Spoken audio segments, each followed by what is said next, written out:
BFM Business, l'info éco.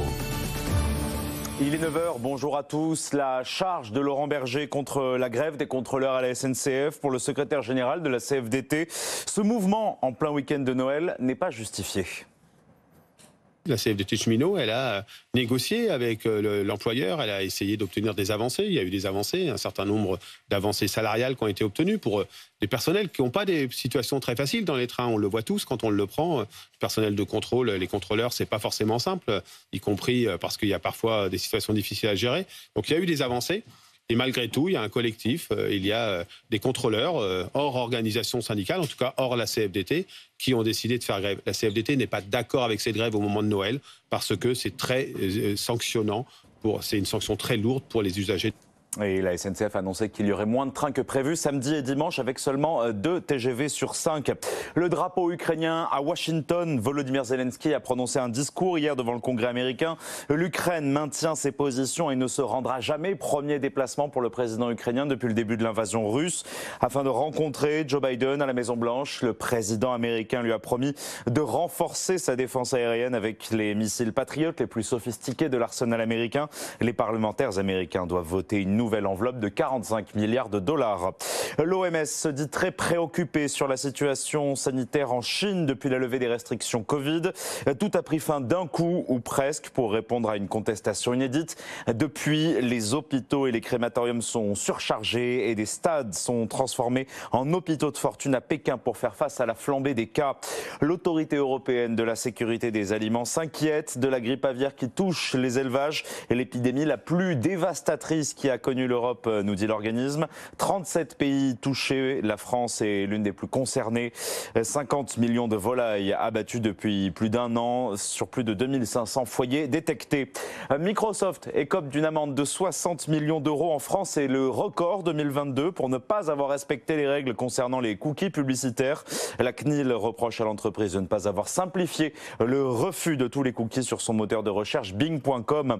Et puis le fondateur de la plateforme d'échange de crypto-monnaie FTX, Sam Bankman-Fried, a entamé son voyage vers New York où il doit comparaître devant un juge dans les prochaines heures. Celui qui a été vu pendant longtemps comme un génie iconoclaste des crypto-monnaies pourrait être condamné à passer le restant de ses jours en prison. 9h03 sur BFM Business. Tout de suite les experts. Mais d'abord, on jette un œil au marché avec Antoine Larigauderie. Antoine, finalement, une ouverture un peu plus mitigée. Oui, un petit peu plus indécise que prévu. Après le fort rebond d'hier, à plus 2% pour le CAC 40, on aurait pu croire qu'on allait grappiller encore quelques points en direction des 6600, mais on sent que le potentiel s'amenuise vraiment. Là, plus 0,16% en ce moment.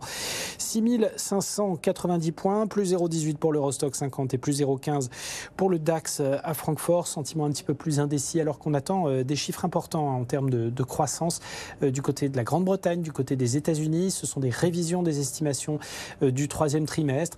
Si jamais ce sont des chiffres un petit peu supérieurs aux attentes, il se pourrait que les banques centrales en prennent ombrage et soient un petit peu plus orthodoxes en matière de normalisation monétaire. En tout cas, du côté des valeurs qui font l'actualité à Paris, il y a quand même Bouygues qui gagne 0,53%, qui se situe parmi les plus fortes hausses du jour. On a un retour sur des valeurs un petit peu plus défensives comme Carrefour qui gagne 0,8% à 16,06. Total Energy qui profite encore de la hausse des prix du brut au-delà des 82 $. Maintenant, pour le Brent, on est en hausse de 0,92% sur Total à 59,53 €. Puis à signaler l'ensemble du secteur bancaire en hausse de 0,8% en moyenne grâce au petit raidissement autour des taux d'intérêt sur le marché obligataire. En baisse, on retrouve Schneider Electric, moins 0,55% à 133,18 €. Unibail Rodamco Westfield, prise de bénéfices après la belle séance d'hier. Le titre perd 0,3%. On est en ce moment à 49,57 €. Le CAC, donc plus 0,18, 6591, et l'euro 1,0640 $. Merci Antoine. Ça y est, Nicolas Dose et les experts sont en place sur BFM Business. Tous les week-ends sur BFM Business, retrouvez Tech & Co Business. Cybersécurité, cloud, intelligence artificielle, finance, relations clients, Green IT, Digital Workplace. Des experts, des débats, des témoignages, des analyses pour décrypter toutes les innovations tech et l'actualité des startups B2B. Tech & Co Business avec Frédéric Simotel, samedi à 15h30 et dimanche à 17h sur BFM Business. Votre rendez-vous avec Optimis, plateforme d'achat de prestations intellectuelles, éditeur du baromètre des tendances du marché IT.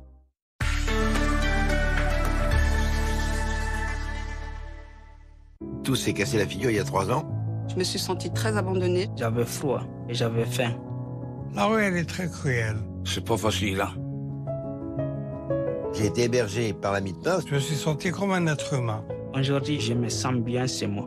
J'ai envie d'apprendre le métier de la cuisine, chose que j'aurais jamais cru, quoi, en fait. Depuis plus de 135 ans, les œuvres de la Mie de Pain aident chaque jour plus de 3000 personnes en grande précarité. Votre engagement solidaire à nos côtés est capital. Aidez-nous par votre don. Retrouvez BFM Business à la radio dans les grandes villes de France. À Lyon, 95.3. À voir ou à revoir sur RMC BFM Play. Ouvrir un garage, cela peut vite tourner au cauchemar. Heureusement, 2 hommes viennent à la rescousse. Retrouvez en replay SOS Garage sur tous vos écrans.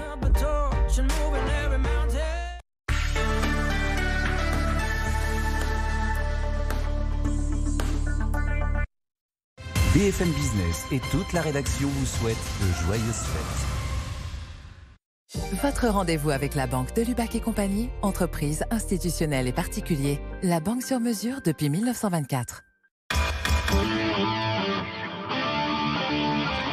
Débat et controverse sur BFM Business. Nicolas Dose accueille les experts. Bonjour et bienvenue. L'actualité économique du jour, on va parler de ce qui est incompréhensible d'après la une du Parisien, de la grève de trop d'après la une du Figaro. Vous voyez bien évidemment de quoi il s'agit aujourd'hui. Les prévisions allemandes pour 2023, la croissance sont meilleures que prévu. Wall Street hier a fini dans le vert, bien dans le vert, rassuré par l'indice de morale des consommateurs américains. Donc finalement, le pire pour 2023 est-il une fatalité ? C'est pas si évident que ça. Et on a peut-être des raisons d'espérer pour l'année 2023, même si évidemment elle ne sera pas flamboyante. On réagira à cette déclaration d'Éric Ciotti, qui s'est pour une fois un peu positionné au nom des Républicains sur la réforme des retraites. Il dit exactement « Nous refusons d'aller à 65 ans tout de suite de manière brutale ». Alors soit monsieur Ciotti ne sait pas qu'un recul de l'âge de départ est toujours étalé sur plusieurs années, soit cette façon de parler est une manière un petit peu malhonnête de présenter les choses vis-à-vis d'une opinion qui pourrait se dire soudainement qu'à l'été 2023, on passe de 62 à 65 ans. Ça n'est jamais comme ça que les choses se passent. Et puis, on s'arrêtera 2 secondes sur ces discours très volontaristes sur la réindustrialisation, les relocalisations. On va peut-être un peu vite en besogne quand on voit comment est-ce que les constructeurs automobiles sont d'ores et déjà en train d'organiser concrètement la production des futures voitures électriques pour qu'elles soient tout simplement à des prix abordables pour les classes moyennes en Europe. Élie Cohen, bonjour. Bonjour. Directeur de recherche au CNRS, auteur de Souveraineté industrielle vers un nouveau modèle productif chez Odile Jacob. Jean-Marc Daniel, bonjour. Bonjour. Professeur à l'ESCP. J'ai oublié de mettre votre nom sur ma feuille, donc j'ai plus le titre exact de votre dernier ouvrage sur les physiocrates. Redécouvrir les physiocrates, voilà. C'est l'essentiel. Il faut redécouvrir les physiocrates. Ceux qui ont compris que l'énergie de demain viendrait du soleil. Exactement. Mais enfin, moi, je vous dis quand même que les physiocrates, ils pensaient que tout venait de la Terre et ils n'ont pas vu la révolution industrielle. Hein. Mais si, justement. Justement, lisez mon livre, vous verrez combien cette procès qu'on leur fait est tout à fait injustifié. Donc, professeur à l'ESCP et puis membre du comité éditorial de Pour l'écho, la une du numéro de décembre s'affiche. Ce sont les 5 défis du commerce vert. Et Jean-Hervé Lorenzi, bonjour. Bonjour. Membre du Cercle des économistes, président de l'Association pour les rencontres économiques d'Aix-en-Provence, et vous avez coécrit La Grande Rupture, réconcilier Keynes et Schumpeter chez Odile Jacob. Incompréhensible pour le Parisien, grève de trop pour le Figaro. Qu'est-ce que vous diriez, Élie Cohen, ce matin ? Je dirais qu'il faut vraiment poser la question de la SNCF dans toutes ses dimensions. Peut-être. Parce que franchement, ce qu'on entend tous les jours laisse rêveur. On entend dire par exemple que la SNCF a fait plusieurs centaines de millions de bénéfices et qu'après tout, il est légitime que leurs salariés en réclament une part. Je suis allé voir ma référence qui est notre ami François Eccal. Il dit que les transferts du contribuable à la SNCF en 2021, c'est 18,5 milliards d'euros. Le rapport Spinetta en 2016 disait que c'était 13,7. Donc même si on conteste les différents éléments qu'on range dans cette catégorie, puisqu'il y a de la subvention de TER, de la subvention au régime de retraite, etc., la simple variation entre 2016 et 2021 montre que la SNCF a été formidablement pourvue dans la période récente. Bon, ça c'est le premier élément. Deuxième élément, quand on essaye de s'interroger plus structurellement, on n'arrête pas d'agiter des mythes absolus comme la reconquête du fret ferroviaire par rapport au fret routier. C'est une ancienne dont on nous rebat les oreilles année après année et tout simplement, ça ne se fait pas. Il n'y a aucune progression et le coût de la transition serait tellement considérable que personne n'envisage ça. Troisièmement, on nous dit qu'il faut peut-être reculer l'heure de l'ouverture au marché sur les différents segments de transport de la SNCF parce que les cheminots ne sont pas prêts. Franchement, depuis le temps qu'on parle d'ouverture et qui est en plus l'ouverture très limitée, très encadrée. Bon, et puis je pourrais continuer comme ça. Notre ami François Ecal a fait un tableau de la situation des cheminots par rapport aux différentes catégories de la fonction publique. En gros, pour résumer, ils sont parmi les mieux payés, parmi ceux qui travaillent le moins, parmi ceux qui ont le système de retraite le plus avantageux. Et non content d'avoir ça, on assiste à une espèce de course entre différentes catégories de personnel. On est à un émiettement total. Après avoir connu les mouvements des conducteurs, on a maintenant le mouvement des contrôleurs et on a même une désintégration interne du collectif salarié puisque maintenant même les syndicats n'arrivent plus à encadrer l'action des différents groupes de salariés et on voit une espèce de course des uns aux autres au rattrapage. Par exemple, les contrôleurs disent que le différentiel par rapport au salaire des conducteurs est beaucoup trop élevé. Ils veulent un rattrapage. Donc, je ne sais pas, j'ai l'impression que ça fait très longtemps qu'on a perdu la recette du dialogue social dans cette entreprise. Ça fait très longtemps qu'on a perdu le repère de la rationalité économique.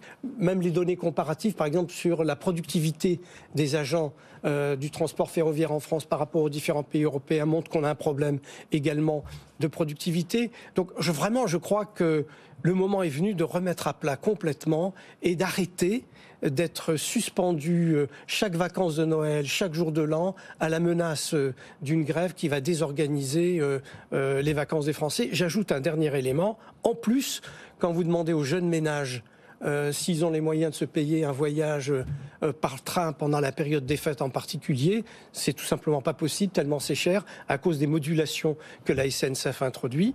Donc vraiment, je crois qu'il faut qu'on remette le dossier sur la table. Ça fait tellement... On a déjà mis un dossier sur la table avec la réforme de 2019 qui a fini par aboutir, ce qui est quasi miraculeux. Le statut est mort pour les nouveaux embauchés. C'est déjà extraordinaire. Mais il est vrai que là, il y a des nouveautés. C'est que c'est une grève hybride, préavis mais sans appel à cesser le travail, menée par un collectif de contrôleurs anonymes.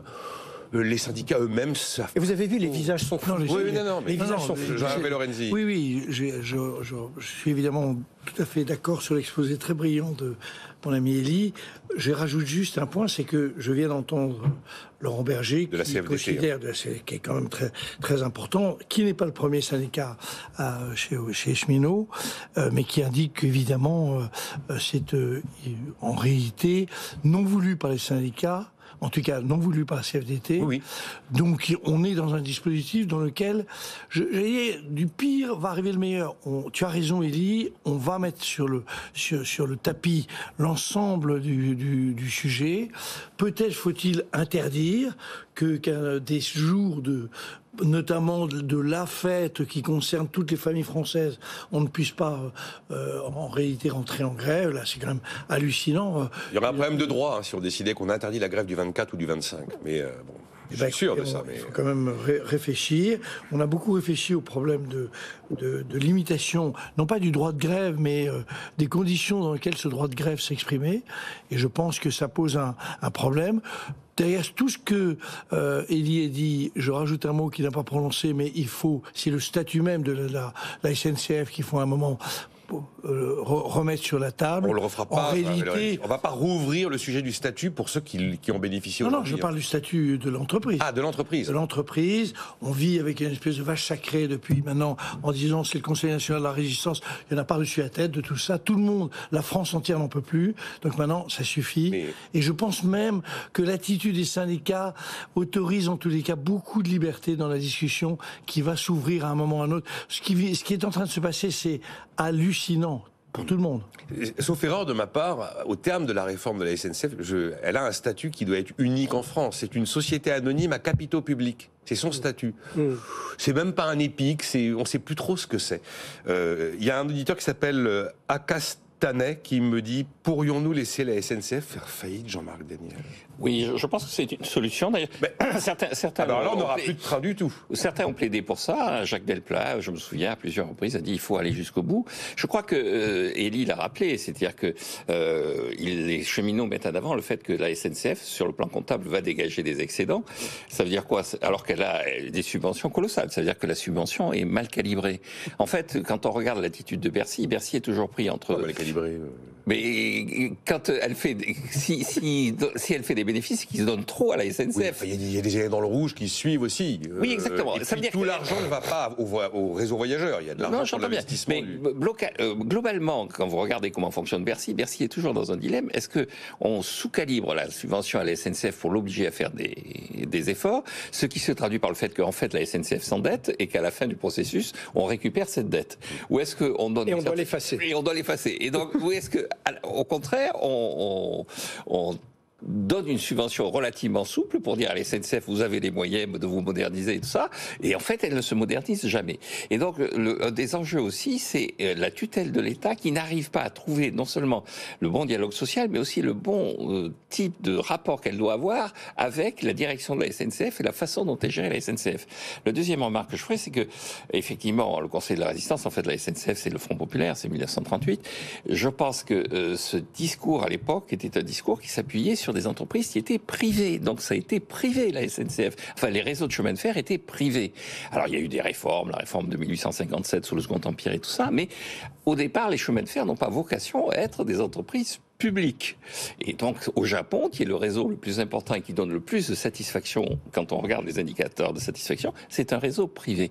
Enfin, la dernière remarque que je ferai, c'est qu'on nous a mis en avant le rail, en disant que c'était quand même le moyen de lutter contre le réchauffement climatique. On même supprime la concurrence de la SNCF par le biais du transport aérien, de façon à dire, ce sera un monopole sur certaines directions, mais c'est un monopole vertueux, parce que ce monopole ne porte pas atteinte au climat. Ça a été validé par Bruxelles. Oui, et la conséquence, c'est que cette situation de monopole redonne une forme de pouvoir au système SNCF. Et donc, si on veut lutter contre le réchauffement climatique, il faut au préalable mettre de l'ordre dans la façon dont on gère l'opérateur SNCF. C'est ce que me disait Ronan Le Moal qui vient de Bretagne. Je ne peux plus venir à Paris si je n'ai pas de train, il n'y a plus d'avion. Privatisons la SNCF, c'est le juste message. Pour animer le débat, l'exemple britannique n'a pas été, qui a été pris, n'est pas non plus...